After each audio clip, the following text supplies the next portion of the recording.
He graduated with just 40 kids in our school, so a tiny, tiny little town.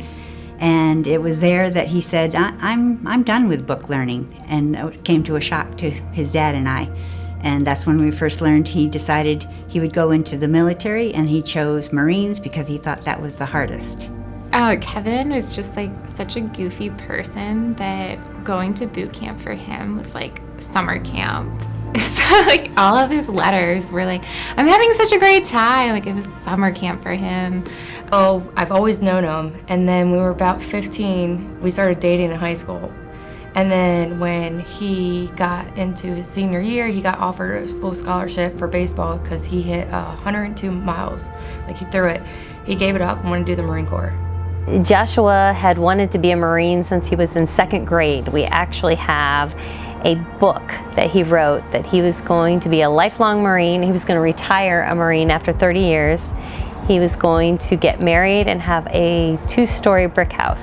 And when he was 12, it was like, Mom, I'm going to join the Marines one day. And I'm like, why the Marines? And he was like, well, Mom, I'm like, why not the Air Force? Why not the Army? He goes, well, no. If I'm going to fight in God's Army, I have to have the best training possible.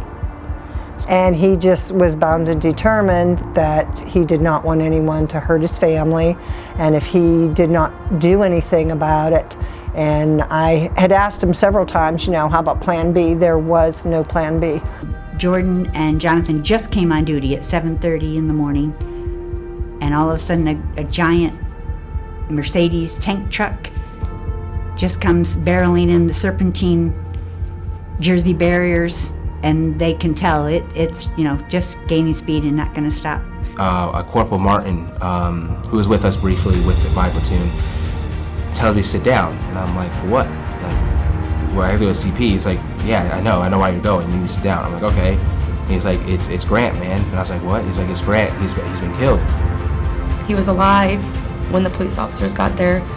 The police officer, Anderson, called me. He doesn't want us in the house. He doesn't want us in the house. I said, do it, please. Like, we have children. Like, our girls are 5 and 3. Like, he needs help.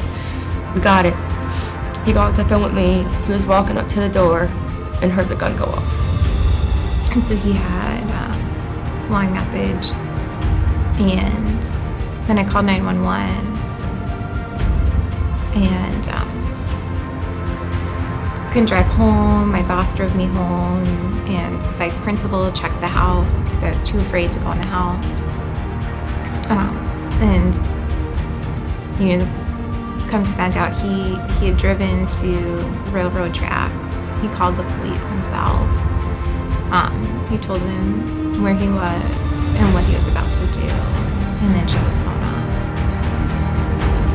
And about that time, the corpsman jumped, and I went to grab him. Couldn't. And as soon as he got to Horace, a motor came in and got him. Now they're on top of each other. That day we lost 8 corpsmen in one day. He also, I don't know which one stepped on the mine, but yeah, we were told to switch, and next thing you know, there was this loud explosion, the ground shook, and I can hear somebody yelling my last name that I was dead, and that was kind of like really, really surreal, and I realized it had been him.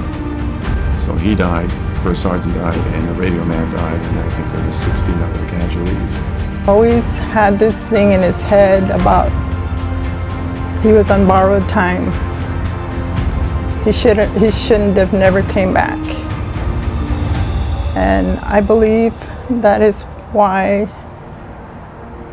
what happened to him, it finally just, he could never let go. And that's when he ended up taking his life.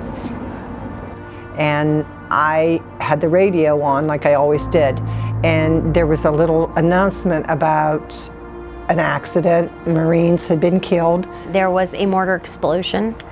There were 7 boys that day who were killed.